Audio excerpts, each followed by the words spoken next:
Hola.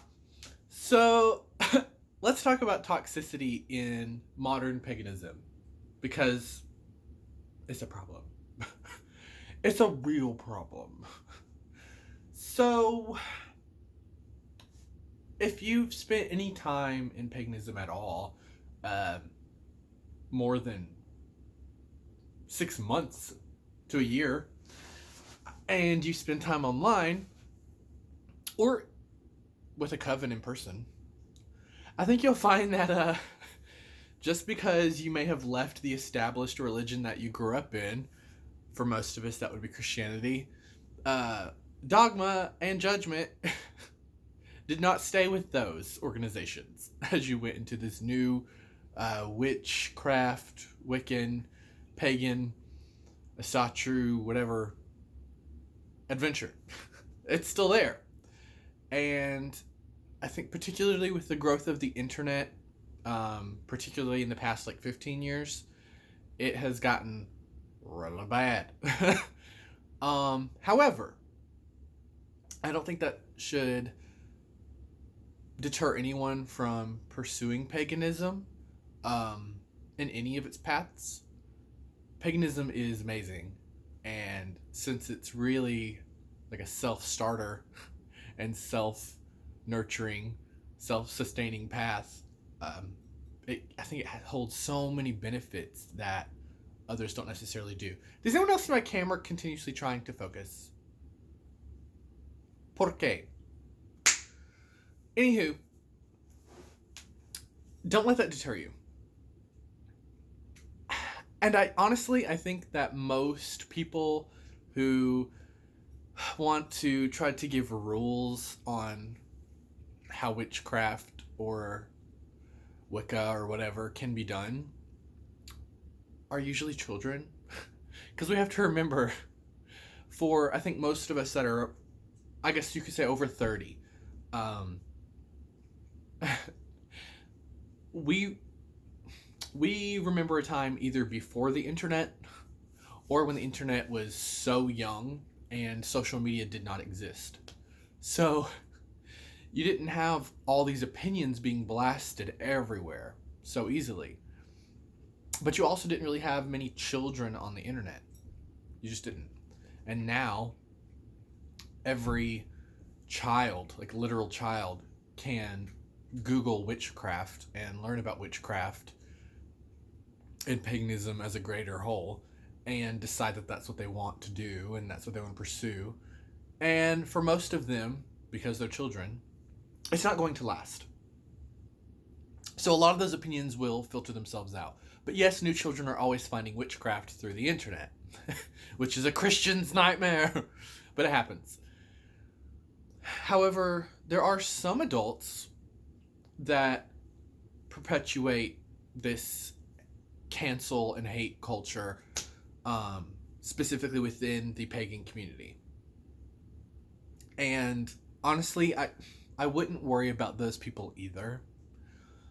A lot of those people are usually just role players. I think most of us have met people like that. People who are just trying on, kind of like the children, trying on paganism in some form, just to see how it is, and they'll eventually leave it because it's not fictional enough for them. It's not Harry Potter like, it's not Lord of the Rings like, it's not fantasy magic, which would be awesome, but it's not that at all. That is a huge lie that we've been told. And so I think when a lot of people decide to get into paganism through the internet, they immediately probably go for spell work. They bypass the gods, the mythology, the herbalism, and all that. And I think most people go straight to spell work because that seems to be the most flashy thing, right?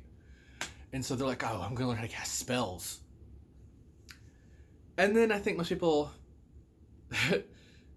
probably don't even get to try their first spell before they think, this is not what I thought or wanted it to be. So they usually leave. Unfortunately, these types of people are just very loud when it comes to the internet. It is so easy to voice an opinion on the internet than it is in real life to another person. So I would say that if online hate in the like neo-pagan community is getting to you, just remember that it's probably children, or it's probably people who are role-playing, or, which is really big on TikTok, like aesthetic witchcraft. Oh my god, don't get me started. And I'm not even on TikTok, but it's on Instagram too. There are people who just like to take pictures of elaborate altars or of themselves in witchy fashion, and that's literally all their Instagram is made up of. I don't take those people seriously at all. I just don't, because they're probably not real witches. I want I want to follow people who are actual practicing pagans. And you just showing pictures of altars that you make that are like really crowded and elaborate ain't doing it for me, diva. Sorry about it. So I wouldn't worry about those people. However, there probably is also a third type of person who is truly a pagan of some path and spreads dogma and hate. And I think those people usually allow their personal gnosis. And when I say personal gnosis, I mean not something that they've learned in a book, not a set of rules laid out, such as like the Wiccan Rede and things like that. Not loosely established roles in neo-paganism. I mean people who have come to their own conclusions about gods, spell work, etc. They've come to their own set of rules and they project them onto others. Personal gnosis.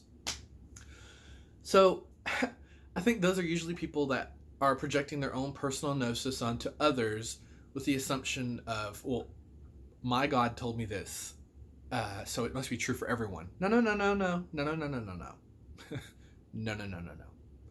Don't assume that whatever one God or spirit or personal finding that you found within yourself applies to everyone. Like, that should be a duh. That's a no-brainer.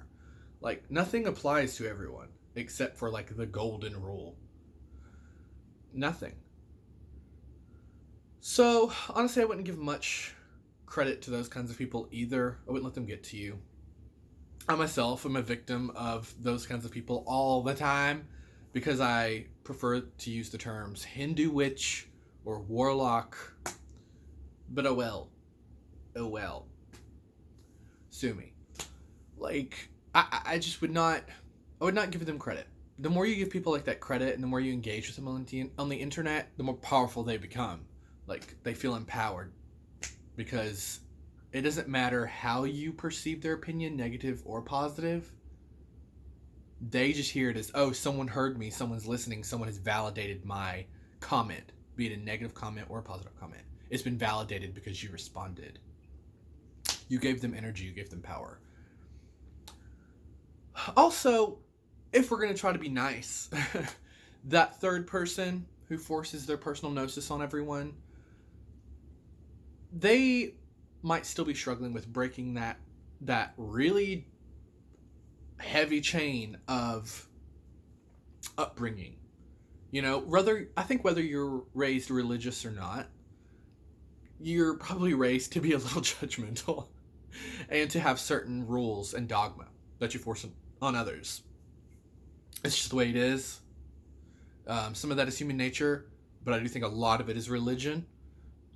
Christianity, certain sects of Buddhism, certain sects of Hinduism. They rule by oppression, a lot of those, and it's unfortunate. And so even when you decide that you don't like that, and you move over to paganism or something else, you've still been trained to think that way, to cast judgment and to assume that your way is the right way. And you can't really help people with that. They're going to get to that on their own. And if they truly pursue paganism in a deep way and do shadow work, not just light work, then they'll get there. So I guess have compassion for people like that, for the children, for the role players.